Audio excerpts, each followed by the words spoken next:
O executivo ao meu lado cuida das operações das áreas de recrutamento e seleção, outsourcing e business process outsourcing, trabalhos temporários e da GI Estágios. Estamos falando de Paulo Canoa, presidente da GI Group Brasil. Tudo bem, Paulo? Tudo ótimo, seja bem-vindo. Muito obrigado. Nós é que agradecemos a sua presença aqui na TV Gestão RH. Paulo, conte um pouco sobre a sua trajetória profissional até chegar ao comando da GI Group. Bem, o meu perfil profissional, eu costumo dizer que se começou a desenhar logo a partir dos 14 anos. E isto porquê? Porque com 12 anos iniciei a prática do basquetebol e aos 14 anos já era uma ocupação que eu tinha e já a entendia como uma profissão. Porquê? Porque era através do basquetebol que eu conseguia financiar os meus estudos e ter praticamente uma independência financeira. E, portanto, a partir dos 14 anos, isso começou a modelar um pouco o meu perfil.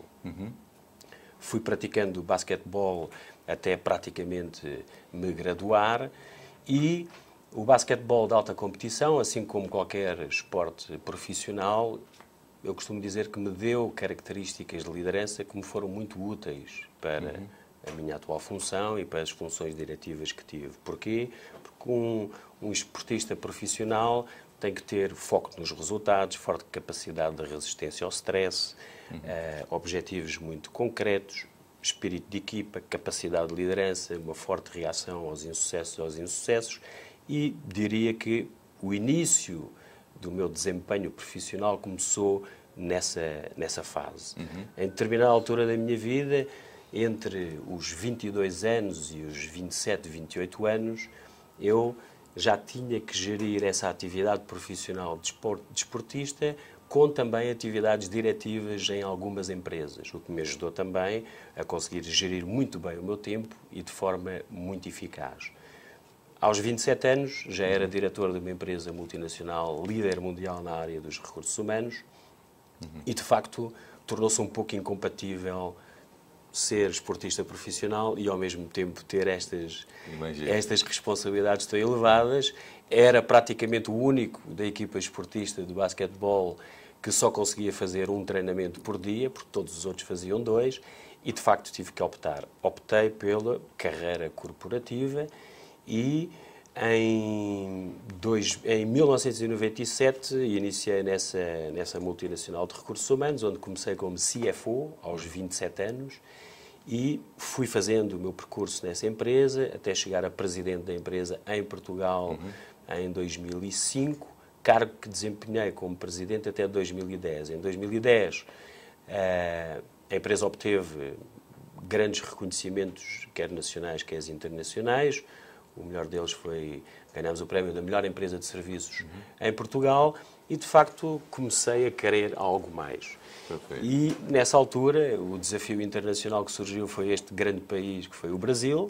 Fui convidado a vir para cá e aceitei com muito gosto. Chegámos cá em 2010, onde o Brasil estava a crescer a 7,5%, e desempenhei nessa empresa desde o cargo de CFO no Brasil, como também vice-presidente da América Latina, até assumir a presidência dessa empresa aqui no Brasil. Em 2015 surgiu esta oportunidade de vir para este grupo italiano, um grande gigante mundial, que é a GI Group, e assumi as funções em setembro de 2015 e até agora, até hoje, sou presidente desta empresa e com muito orgulho posso dizer que talvez, de acordo com os dados disponíveis, possamos ser talvez o líder no Brasil da prestação de serviços de recursos humanos. Perfeito, Paulo. A GI Group iniciou suas atividades na Itália em 1998, em um período em que a era digital trazida pela internet ainda não tinha se consolidado como nos dias de hoje. Quais foram as principais mudanças para o segmento de recursos humanos nessas últimas décadas, Paulo? As mudanças foram muito significativas. Em 98, uma pessoa que se queria candidatar a um emprego, provavelmente o que tinha que fazer era dirigir-se fisicamente, por exemplo, a uma das filiais e deixar lá o seu currículo. Hoje, com o desenvolvimento das tecnologias e da internet, praticamente uma pessoa que quer encontrar um emprego, em 5 minutos coloca o seu CV disponível para todas as consultoras, não só no país onde reside, mas em todo o mundo. Mas desde aí e até agora muitas coisas alteraram. Hoje, do dia para a noite, com uma evolução tecnológica, provavelmente uma empresa, um departamento, uma profissão pode desaparecer quase do dia para a noite. Então, tudo é muito mais rápido, as empresas têm que se adaptar de uma forma muito mais rápida e uma coisa fundamental, um departamento que é o coração de uma dessas empresas para se adaptar rapidamente é, de facto, os recursos humanos, que têm que acompanhar toda a estratégia para essa adaptação. Portanto, as coisas funcionam de uma forma muito mais rápida. Eu diria que nos recursos humanos, um dos grandes desafios que existe agora também é esta simultaneidade de termos várias gerações a trabalhar ao mesmo tempo, ok? Sim. Não só com a longevidade que as pessoas, a maior esperança de vida, hoje temos numa empresa, você pode ter quer os baby boomers, como também a geração X, Y e Z. E aquilo que motivava e que motiva os baby boomers é completamente diferente daquilo que motiva estes meninos que são agora, o que se chamam os milénios e que estão a entrar para o mercado. Portanto, a gestão dos recursos humanos como um todo, a atração, a retenção e a motivação de talentos tão diferentes requer dos diretores de recursos humanos ou da função dos recursos humanos algo que em 98 não era tão exigente. Por exemplo, falar de planeamento de carreira hoje é completamente diferente de falar de planeamento de carreira em 98. Em 98 ou nas décadas anteriores, as pessoas entravam numa empresa e ficavam 20 anos, 30 anos, 40 anos. Sim. Entravam numa empresa e ficavam para toda a vida. Hoje, nestes meninos novos que entram, provavelmente conseguir mantê-los num alto nível de motivação e engajamento durante 2 anos é quase uma tarefa hercúlea. Portanto, veja bem os desafios que existem Sim. no mundo de hoje dos recursos humanos completamente diferentes dos há 20 anos atrás. Paulo, a AGI Group está presente em 40 países da Ásia, América do Sul, África e Europa. Quais são as peculiaridades que o cenário brasileiro apresentou nesta última década para o setor de RH em comparação com as outras localidades? Bem, todos os países, estamos presentes em 40 países em todo o mundo, e todos os países têm as suas peculiaridades e características. Eu estou no Brasil desde 2010, mas tive também a oportunidade de trabalhar noutras geografias. E por vezes digo que o Brasil, para mim, é dos países mais difíceis para se fazer negócio em todo o mundo e, obviamente, por arrasto, vem a função do RH. Costumo dizer, utilizando uma frase de um amigo meu, que o Brasil é o país onde tudo é difícil, mas nada é impossível. Mas, de facto, tudo é difícil. É um país com grandes oportunidades. Todas as empresas multinacionais, se quiserem ter uma expansão significativa, têm que ter presença no Brasil. Existem muitas oportunidades, quer em termos do setor das infraestruturas todas, mas, de facto, é repleto de grandes dificuldades. Tem uma complexidade jurídica, administrativa, fiscal, que é das mais difíceis do mundo, isto comprovado pelos estudos do World Bank, o Doing Business, por exemplo, põe o Brasil como um dos países mais difíceis. Estamos a falar de recursos humanos, sabemos o problema que é o nível de demandas trabalhistas e a complexidade que é a legislação trabalhista neste país, onde, inaceitavelmente, até há bem pouco tempo, por ano havia entre 2 milhões e meio a 3 milhões de demandas trabalhistas por ano, o que revela os desafios que existem no Brasil, ou é revelador dos desafios que existem. Depois temos outras características que são muito interessantes e que fazem do Brasil também um desafio para a área dos recursos humanos.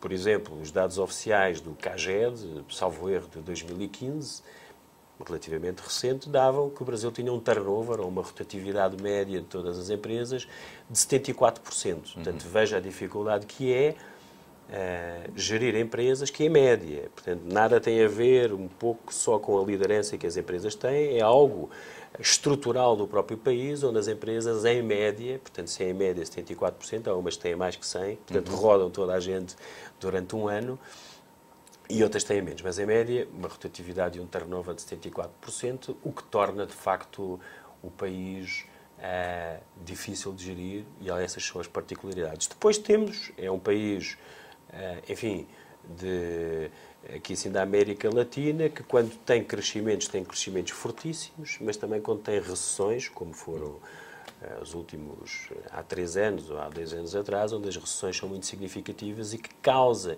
e que traz para os gestores de recursos humanos também desafios muito elevados, desde redimensionar as empresas para sintonizar com esses ciclos económicos que são muito mais voláteis que em outras economias. Portanto, em termos globais, é isto. É um país que apresenta, de facto, grandes desafios em termos de gestão de recursos humanos. A reforma trabalhista que houve ajudou de alguma certa forma ou complicou mais?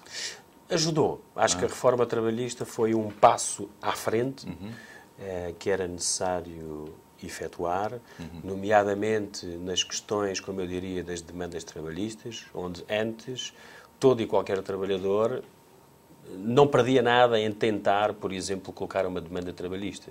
Agora já não é bem assim, porque se for litigância de má-fé, se não houver fundamento, o juiz, dentro do enquadramento da nova lei, já tem autoridade suficiente para penalizar um reclamante que reclamou por qualquer motivo, sem qualquer fundamento, bem como o advogado que defendeu essa causa. Portanto, há pontos essenciais e outros pontos também de definição de responsabilidades, sobretudo no nosso setor de atividade, que é a terceirização de definição de responsabilidades, de clarificação. Não há nada pior para o ambiente de negócios, é não se saber, é a insegurança jurídica. E, de facto, podia estar alguma coisa na lei que já estava mal definida, e as empresas não têm capacidade de decisão porque não sabem como é que os juízes vão decidir sobre essas coisas que não estão bem definidas. A legislação, a alteração legislativa que houve, foi um passo à frente nesse sentido e, portanto, considero que foi positiva.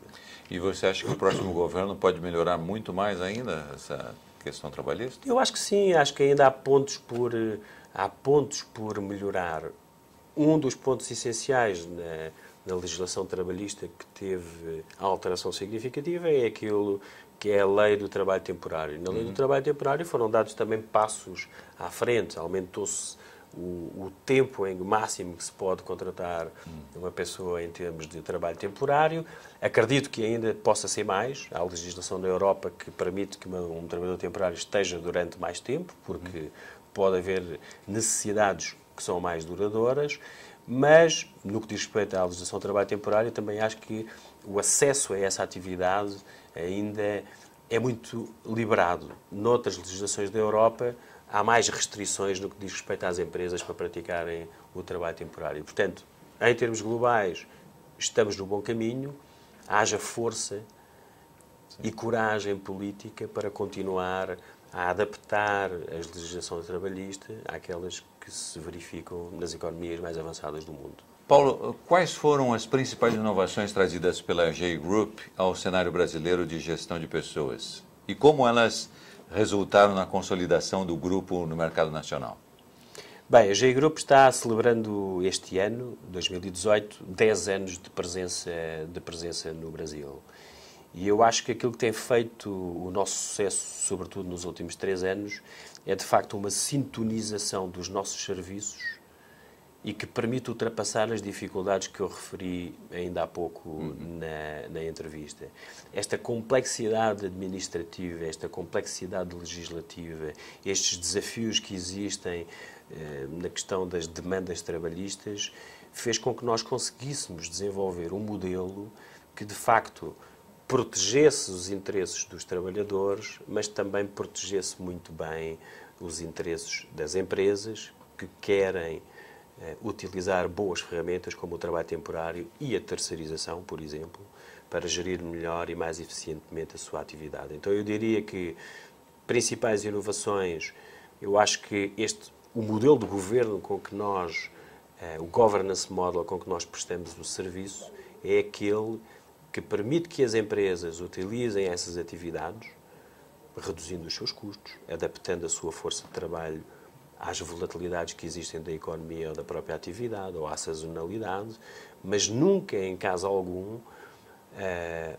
constituindo um risco, e sobretudo um risco trabalhista, para essas empresas que utilizam os nossos serviços. Então, este modelo, aquilo que eu chamo de modelo de governo, é de facto algo muito inovador e que tem feito a diferença, sobretudo nos últimos 3 anos, das grandes multinacionais que têm contratado os nossos serviços. Depois, são outras coisas, enfim, que são vantagens competitivas muito importantes. Num território geográfico tão extenso como é o Brasil, ser a empresa que tem a maior cobertura geográfica faz de facto a diferença. Quando uma empresa, enfim, que tem presença em todo o Brasil, necessita de um serviço ou de um prestador de recursos humanos que o preste de forma igual em todo o território do Brasil, é de facto uma vantagem competitiva.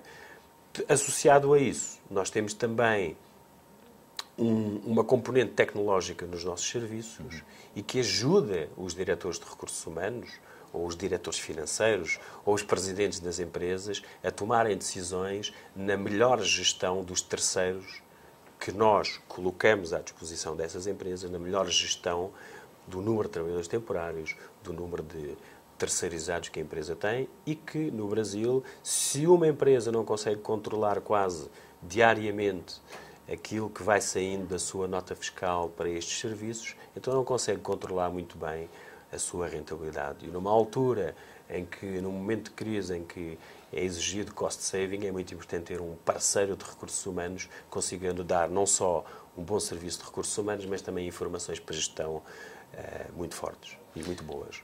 Como a GI Group encara, vamos dizer, o próximo governo, o próximo ano, que deverá começar a gerar bastantes empregos, que tem um monte de pessoas desempregadas no Brasil atualmente, né? Encaramos com um grande desafio. Com um grande desafio. Eu creio que, independentemente, tenho a certeza, com estas diferenças e essas vantagens competitivas que nós temos, e independentemente dos ciclos económicos ou dos momentos pelos quais as empresas ou a economia esteja a passar, nós conseguimos criar valor acrescentado para as empresas. Isso revelou-se numa altura em que o Brasil estava a decrescer a mais de 3% ou 3,5%, nós estávamos a crescer a 20%. Como é que é possível uma empresa crescer a 20% quando a economia do país está a decrescer? É exatamente por isso, porque nós colocamos, não é apenas colocar a pessoa certa no local certo e no momento certo. O que nós conseguimos é dar informação para gerir melhor esta componente importante, que é o custo pessoal ou o custo de terceirizados dentro das empresas. Portanto, acreditamos que o Brasil está a sair, ou que deveria sair, para um ciclo económico de crescimento e aí ajudamos as empresas a reforçar o seu quadro, quer com serviços de trabalho temporário, quer com serviços de terceirização, mas também de recrutamento e seleção ou de treinamento e desenvolvimento. Portanto, encaramos com um grande desafio. Não nos faz medo se existir uma recessão económica, porque sabemos que também, nesses momentos, somos parceiros das grandes empresas. Perfeito. E com tantos colaboradores sob o seu comando, qual é a sua receita para inspirar as lideranças e desenvolver suas equipes de trabalho, Paulo? Bem, obviamente poderíamos evocar aqui assim todos os livros de gestão e de liderança, mas de uma forma muito simples, aquilo que me dá força a inspirar, ou que provavelmente pode inspirar mais as minhas equipes, é saber explicar-lhes muito bem qual é que é o propósito do trabalho nesta empresa, GI Group, e qual é que é o propósito de trabalho neste setor. É aquilo, como diz um autor famoso, que é o Simon Sinek, que é explicar-lhes qual é que é o why do seu trabalho. É porque é que as pessoas trabalham, qual é que é o propósito de cada uma das 350 pessoas que trabalham nesta empresa e também dos 10 mil ou mais de 10 mil terceirizados que nós temos. Para estes 350 pessoas que trabalham nesta empresa, elas têm que saber que o propósito do trabalho é tocar a vida de milhares de pessoas durante um ano inteiro. Por exemplo, em 2017, nós criámos 25 mil empregos. E isso fez completamente a diferença para a pessoa que estava numa situação de desemprego, que estava desesperada, ou então para as pessoas que não estavam contentes com o serviço que tinham, com o trabalho que tinham, com o emprego que tinham, e nós conseguimos encontrar um outro trabalho. Então, se você quiser motivar efetivamente o seu time, você pode lhe dizer que faz trabalho temporário, terceirização, recrutamento e seleção, mas isso não cria uma reação de motivação. Tenho que lhe explicar que quando ele vem trabalhar, ele tem que ter a consciência que nesse dia há centenas de pessoas e centenas de famílias no Brasil que vão ter a sua vida melhorada porque nós conseguimos encontrar um emprego ou um emprego melhor. Desta forma simples, entendo que as pessoas ficam motivadas e sintonizadas naquilo que devem fazer. Perfeito. E como você define o seu estilo de liderança? Olha, de uma forma simples, eu acho que sou muito focado nos resultados, mas com uma obsessão muito grande pelas pessoas. E uma opção muito grande pelas pessoas, tendo aqui assim este triângulo em que seja o respeito, exigir muito das pessoas que trabalham comigo, mas respeitando as suas limitações, retirando delas aquilo que têm a melhor, mas ajudando-as também a tornarem-se conscientes daquilo que podem ainda melhorar. Depois também costumo utilizar muito a expressão de aquilo que nós conseguimos fazer durante o dia a dia é mais de 90% de transpiração e 10% de inspiração. Sim. Estar junto das operações, estar junto do chão de fábrica é importantíssimo. Depois é importante também ter cool head. São práticas que quando existe uma crise ou quando existe um problema para resolver, é preciso, com tranquilidade, analisar bem o problema, definir um plano de ação e um plano de melhoria para o fazer. Muitas das empresas, às vezes, quando acontece um problema, um desafio ou um problema, gastam grande parte do seu tempo à procura de culpados, em vez de focarem muito na solução. Então, eu acho que é importante isto. Muito parte do nosso tempo focado em rapidamente resolver os problemas que podem existir cotidianos, e que são muitos. No mundo de hoje, aquilo que é verdade hoje, amanhã pode ser completamente diferente. Se não tivermos pessoas focadas na solução, de conseguirem pragmaticamente ultrapassar os problemas e incorporar que a mudança faz parte do cotidiano e que aquilo que se planeava antigamente, que havia os planos de planear tudo a médio e longo prazo, já não existe. Então, nós não temos uma empresa ou uma equipe que se consiga adaptar rapidamente às mudanças. Portanto, cultivo muito esta atitude das pessoas para não se surpreenderem com a mudança, não se surpreenderem com alterações drásticas naquilo que são os planos, porque é dessa forma que a gente também se adapta muito bem ao mercado. Um dos outros pontos essenciais que eu costumo fazer muito é gosto que as minhas equipes passem 80% do seu tempo focados naquilo que ainda podemos melhorar e, obviamente, também 20% do tempo focados a celebrar aquilo que fazemos bem feito. Então é um pouco isto, são um pouco estas características que eu ponho no meu dia-a-dia.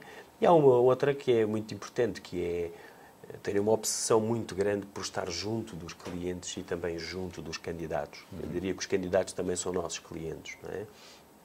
Se você estiver 95% do seu tempo junto dos clientes, você consegue entender quais são as dores que eles têm, consegue entender no mercado aquilo que o mercado de recursos humanos está a pedir e, com isso, adaptar muito bem o seu serviço. Portanto, são basicamente estas as características e a forma como eu exerço cotidianamente a minha liderança nas minhas equipes.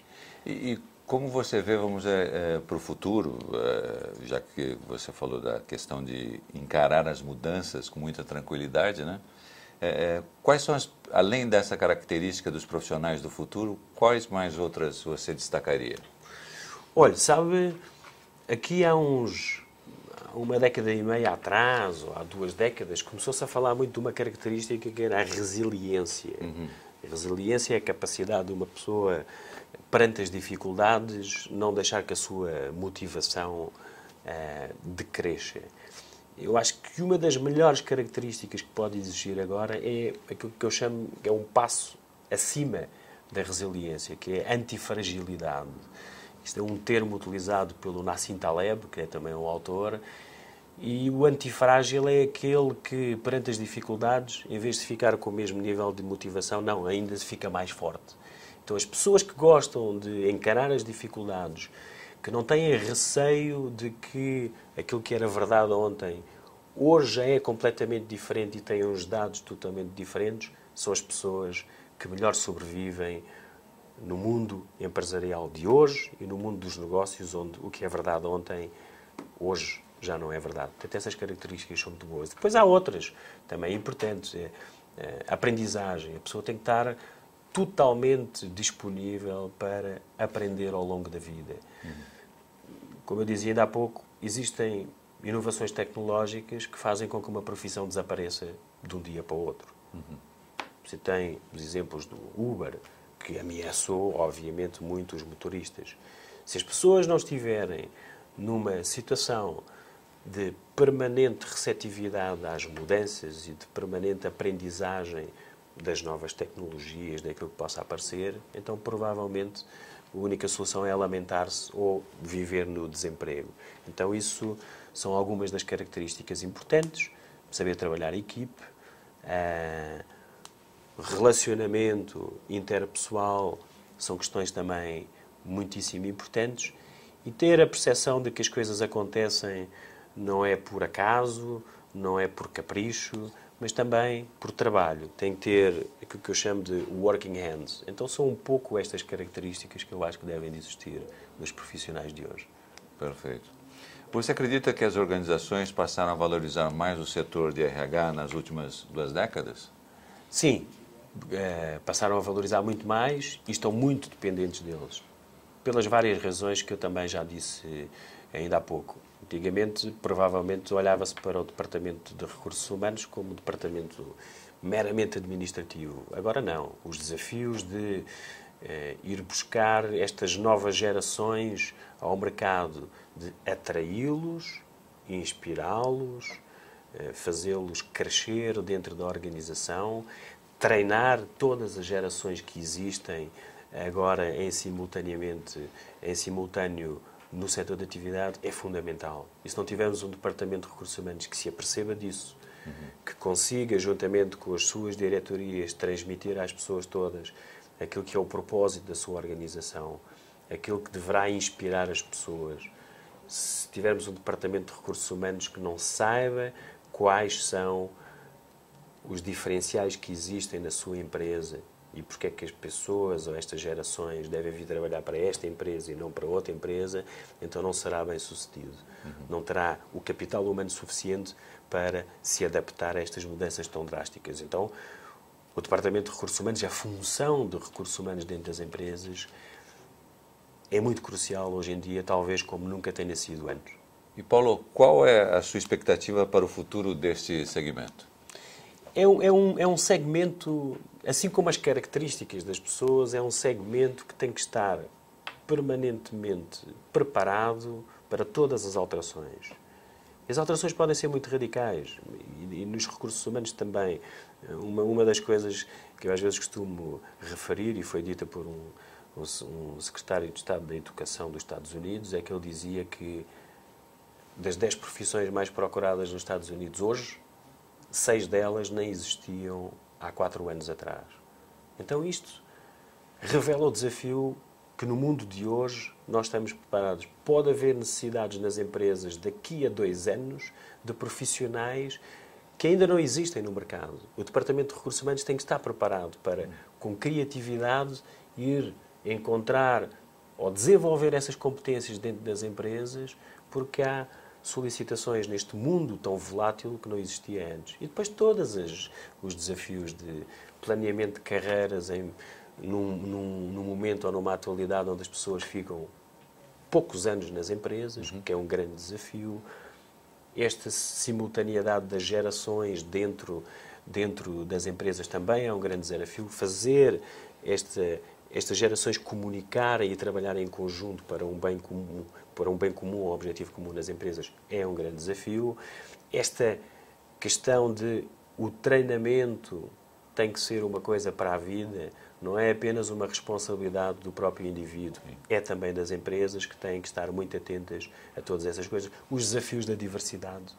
Não apenas dizer que a minha empresa é boa em diversidade porque é bonito ficar assim, mas entender que a diversidade também é algo que aumenta muito a criatividade dentro das empresas, que aumenta a sua capacidade de adaptação às coisas novas. Todos estes desafios são desafios fantásticos que o Departamento de Recursos Humanos tem que estar preparado para o futuro. E quais carreiras você acha que estarão, vamos dizer, plenamente funcionando, atuantes nos próximos anos? É muito difícil. Muita gente me pergunta isso e eu digo, não sei. E não tenho vergonha de dizer não sei. Precisamente por isso. Porque das 10 profissões mais procuradas nos Estados Unidos hoje, 6 não existiam há 5 anos atrás. Eu daqui a 5 anos não sei quais é que vão ser as profissões. Uma coisa eu tenho a certeza. Com os desafios que existem da automatização, todas aquelas profissões que requerem, enfim, movimentos repetitivos ou questões muito repetitivas, estarão naturalmente ameaçadas. As outras que não estão, onde eu prevejo, onde é comumente aceito que vai haver oportunidades, são todas aquelas que estão ligadas aos automatismos, às tecnologias TI. Aí vai continuar a haver muitas necessidades. Mas há outras que nunca podem deixar de existir. Do relacionamento humano, da qualidade de serviço, terapias, enfim, aquilo que requer o contacto humano e a comunicação. A comunicação, essas nunca serão ameaçadas. Ok. Eu agradeço muito a presença de Paulo Canoa, presidente da GEI Group Brasil, presente aqui na TV Gestão RH. Foi um prazer tê-lo aqui conosco, Paulo. Foi um prazer debater assuntos tão importantes para o Brasil e para a comunidade de recursos humanos. Perfeito. Muito obrigado. Sucesso. Muito obrigado.